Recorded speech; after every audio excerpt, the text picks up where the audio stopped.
ایک سوال آتا ہے کہ آپ نے قرآن مجید رمضان میں کتنی مکمل کری؟ تو میں یہ سوچ رہی تھی کہ رمضان پاک کا مقدس مہینہ ہے. اللہ سبحانہ تعالیٰ نے ہم سب کو قرآن مجید کی تلاوت کرنے کا حکم دیا ہے. ہمارے نبی کو قرآن مجید کی تلاوت کرنا رمضان میں بہت پسند تھا. تو ہمیں قرآن مجید پڑھنا ہے، بٹ ٹارگیٹنگ کر کے نہیں پڑھنا کہ ہمیں 4 کرنی ہے، ہمیں 5 کرنی ہے، ہمیں 6 کرنی ہے. کچھ لوگ کا میں نے دیکھا ہے کہ ٹارگیٹنگ کر کے پڑھتے ہیں کہ اس بار رمضان میں تو 6 کی 6 کرنی ہے، 5 کی 5 مکمل کرنی ہے.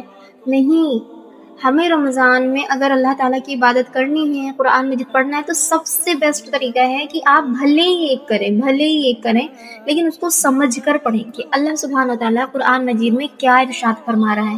ہم عربک پڑھتے ہیں، ہمیں نہیں سمجھ آتا، ہم پڑھتے چلے جاتے ہیں. جنہیں ترجمہ نہیں آتا، جو اردو نہیں جانتے، ان کے لیے کوئی بات نہیں ہے، وہ عربک اچھے سے ٹھہر کے کہاں پہ رکنا ہے، کہاں پہ بڑھانا ہے، کون سے الفاظ کو کہاں بڑھانا ہے، یہ ساری چیزیں دھیان میں رکھ کر پڑھیں.